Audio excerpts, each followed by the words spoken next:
Hey, welcome to college football.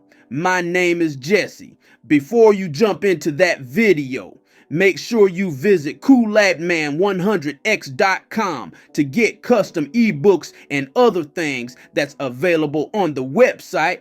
Link will be in the description below. Also, visit the NFLShop to get yourself some Kansas City's Chiefs gear and your own personal team gear as well.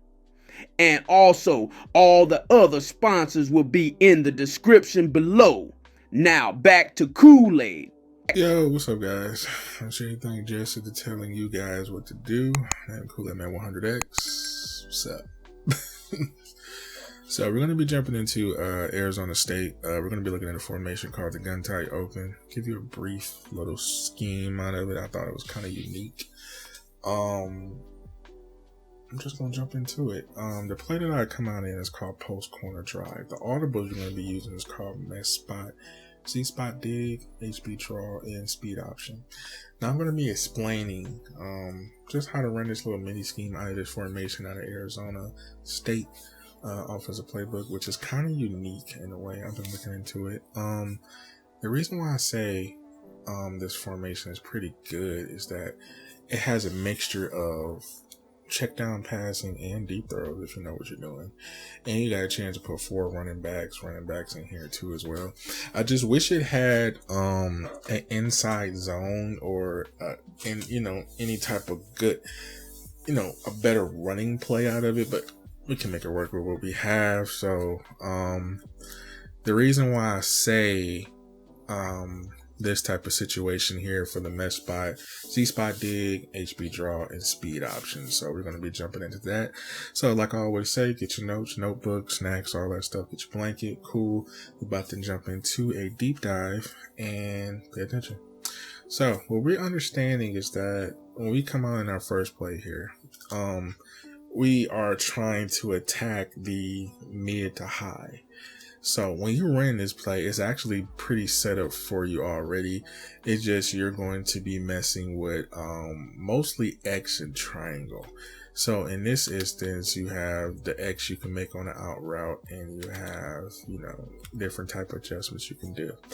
And it brings a better dynamic to the game, and you can add different type of adjustments to this. In the first play, you can add these type of adjustments, doesn't matter. But we're trying to attack what is short and what's available. So when we're actually using this play as our come out play, we're looking to test the defense in this situation. So we're looking to see what's available, what's not available. So basic adjustments like this actually opens up the defense to see who's using, who's not. So when you're running this first play, you're testing the defense with any type of short, high, low adjustment. That's all you're doing is testing the defense, see where it goes, who using, who not. If I can get a throw there, who's not. So that's what our first play is based upon. Our second play is called Mesh. This is where it gets interesting because you're actually going to be attacking the defense. So one adjustment from this is actually adding the same type of effect, high-low effect. We're seeing who's available, who's not, who's using. So when you're using Mesh and when you're actually looking for the receiver, because you got 2 check down passes there, which is 2 drags underneath and a slant, is actually add the running back for the pull out and everything else. So we actually seeing and attacking where we can go first. The reason why I say that is when you're looking for the open guy in this mesh play, who are you looking for first? In this instance, I can actually check down and throw it to him right here, or I could throw it a little bit higher underneath, or I can hit the table route underneath. So it comes down to looking who's available for the high-low effect. So the high-low effect for mesh is pretty much set up so self-explanatory. So the only adjustment you will have to do is pretty much just throw a circle and a slant, because everything else is set up for you. You can hit the table route. You can go anywhere that you want to go, mostly. So for the Z spot, now this is a little different. This is actually adding a a further down the square route with a further down zig out route. So you got the zig for the square, Then you got a little bit of a zig bang 8 with triangle. So me personally, I like to change triangle into a pulse route. So I like to do that because it's actually giving me a chance to see who's pulling downfield. And also I like to put either circle in a slant or a drag because I want him to go underneath. But in this instance, by me having the zig already set there, I could put him in a circle. But at any time I want to switch square up, I can actually just throw him in a drag just to add different motions. Then also you can re-zig him. You can re-zig him, make the zig shorter. See what I'm saying? So it all comes down to creativity of making this play effective. So when you're running, spot zig and you see that deeper zig there, I want to go above it with the slant and I want to put him in a post, in this instance. So it's just understanding the zig. So now I got the further zig out, I can actually run down the field faster. So for the last two plays here is going to be the HB dive and the speed option. So this is where it actually gets a little tricky. So when you're running HB draw and the speed option, it gets a little bit more interesting.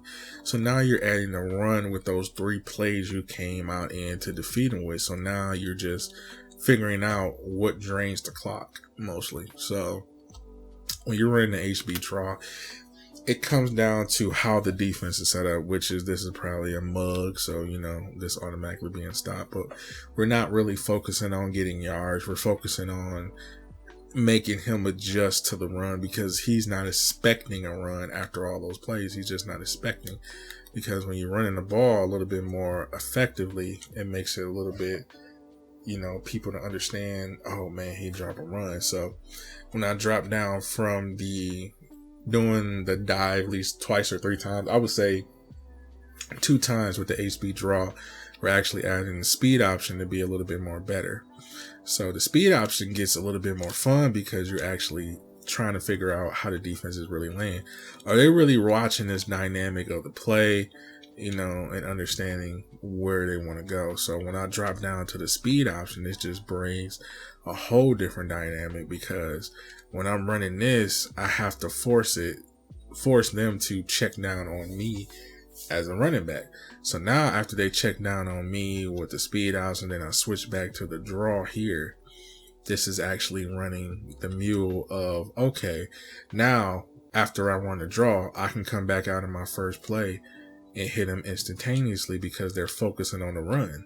So just to give you a perspective on this mini scheme, the high-low effect out of the gun tight is that you want to add those 3 plays, plus these 2, to mix in with the run, which is the HB draw and the speed option.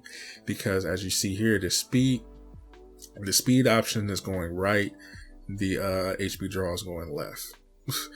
And it makes it more quicker for you to adjust out of there a little bit more better. And it makes the buttons for you to understand, where L1 is, where R1 is, left, right. See what I'm saying? So when you add these type of adjustments to it, it makes it a little bit more easier for you to get to and make adjustments quicker. So when I'm coming down, I see them coming down in here, I can actually hit them with the draw, press L1, or I can go down and press L1. Doesn't matter. It's quicker either way. So now you can hit them with the draw and all that stuff. So now I can go down, hit them R1, I can hit them back with the speed. Your adjustments become faster with the icons that you pick. So now it makes the scheme way more effective. The play that you come out in or run a hurry up is there already ready for you. So you can drop down the square triangle to add that play too. So the mini scheme is based on a high-low effect, and you want to understand what you're doing and how far you actually want to push this scheme onto their defense. If they're running blitzing a lot, this is where the high-low effect comes into play. It makes gun tight really unbeatable if they're blitzers. So now you're attacking the run at the same time, and you're attacking them with the throw, and you're attacking them with the deep ball too, because you can actually throw deep with this formation. So I hope you enjoyed this little mini scheme. Take those audibles if you like this formation. You can definitely utilize it for yourself and understanding, it. So also, if you want to become a member and get way more deep dives and get your own personal video made, become a member or get the ebooks from the site. get an ebook. Support your boy. So I hope you enjoyed the video. I'm out of here, guys. Deuces.